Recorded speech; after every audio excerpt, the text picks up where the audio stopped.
বাস্তবিক অর্থে আল্লাহর কথা যিনি যতটা মনোযোগ দিয়ে শুনবেন, আল্লাহ তাআলা তার জিন্দেগিতে ততটাই বরকত দেবেন।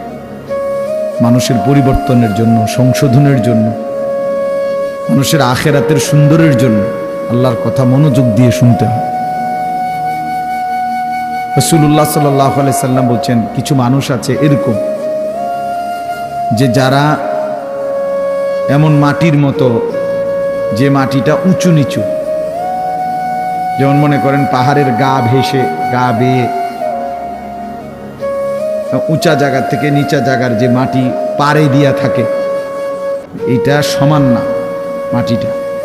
ফলে কি হয়, বৃষ্টির পানি পড়লে তো ওই মাটির ভিতরেও কোনো পানি ঢোকে না, আবার উপরেও কোনো পানি জমা থাকে না, কারণ কে তো পড়েই গেছে শুনতে। তো আল্লাহ নবী সাল্লাল্লাহু আলাইহি সাল্লাম বলেন, কিছু মানুষ আছে এমন, তারা নিজের জন্য কিছু গ্রহণ করে না, অন্য কেউ কিছু বলে না।